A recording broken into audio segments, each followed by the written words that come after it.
আসসালামু আলাইকুম, কেমন আছেন আপনারা? আশা করি সবাই ভালো আছেন। আলহামদুলিল্লাহ আমি ভালো আছি। আজকে রান্নাবো পুঁই শাক দিয়ে ডাল দিয়ে একদম আপনি 5 মিনিটে রান্না করে ফেলতে পারবেন।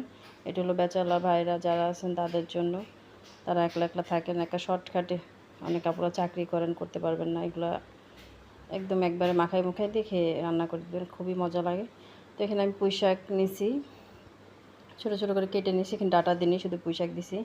এখানে হাফ কাপ ডাল দিছি। এখানে তো 1 মুঠ পেঁয়াজ দিয়ে দিলাম। এখানে বেশ কয়টা কাঁচামরিচ দিছি, কাঁচামরিচগুলো ঝাল না, তো ঝাল বুঝে দিবেন। আমি রসুন কুচিকে একদমই করে নিছি, বিট করে নিছি। রসুন দিলাম 3-4টা। তো এখানে আমি স্বাদ মতো লবণ দিয়ে দিচ্ছি। এটা খেতেও যেমন মজা, বানাইতেও অনেক সহজ। তো সামান্য একটু আমি মরিচের গুঁড়ো দিছি, এটা অপশনাল, এটা না দিলেও পারেন। এখানে হলুদ দিয়ে দিলাম হাফ চামচের মতন। এখানে মশলাও কম লাগে, তাড়াতাড়ি হয়ে যায়, খেতেও মাশাল্লাহ।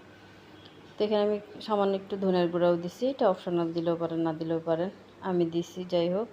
তো এটাকে একটু সর্ষের সয়াবিন তেল দিয়ে দিলাম। এটাকে দিয়ে এখন ভালো করে হাতে মাখায় নিব। সুন্দর করে, যত সুন্দর করে মাখাবেন খেতে কিন্তু তত মজা লাগবে।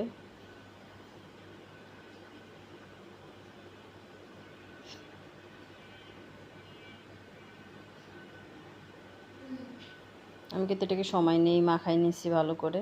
তো আমার এটা মাখানো হয়ে গেছে, তো আমি পানি দিয়ে দিচ্ছি। আমার হাত ধোয়া পানিটাই দিয়ে দিচ্ছি এখানে। এখানে আমি আরও পানি দিব, আরও পানি লাগবে, কারণ পুঁই শাকে পানি উঠবে অলরেডি, তো পানি সেটা বুঝিয়ে দিবেন। তো এখানে আমি আর পানি দিব না, পুঁই শাকে পানি কিন্তু উঠবে, এটা আমি 2বার আপনাদেরকে বললাম। তো এখন এটাকে চুলায় দিয়ে ঢেকে রেখে দিব 5 মিনিট, ঢেকে রেখে ফোটা পর্যন্ত। তো 5 মিনিট পরে দেখেন আমি উঠেছি, জালগুলোও কিন্তু ফুটে গেছে। তো একটু লাড়াচাড়া দিয়ে দিচ্ছি আমি। হতে কিন্তু একদম সময় লাগে না, দেখেন দিছি হয়ে গেছে। তো এটাকে আরেকটু আর 2 মিনিট ই করবো আর কি, রান্না করব। তারপর আমি এটাকে তেলে দিয়ে দিব। দেখেন সাইডে তেলও ছেড়ে দিছে, আমার রান্না কিন্তু হয়ে গেছে। এটাকে শুধু আমি তেলে দিব। তো এটাকে আমি ঢেলে রেখে দিব, এটার ভিতরেই তেলে দিব। হয়ে গেছে। তো এখানে আমি অলরেডি কড়াই দিছি, কড়াইতে 2টা মরিচ, 3টা মরিচ দিছি, শুকনো মরিচ, একটা রসুন আর একটু পেঁয়াজ কেটে ভালো করে একটু ভেজে নিচ্ছি। এটা দিলে একটা সুন্দর স্মেল, ঘ্রাণ আসবে সুন্দর।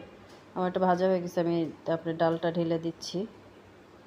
হয়ে গেছে। তো এখানে আমি একটু সময় ঢেকে রেখে দেবো, যে ঘ্রাণটা যেন না বের হয়ে যায়।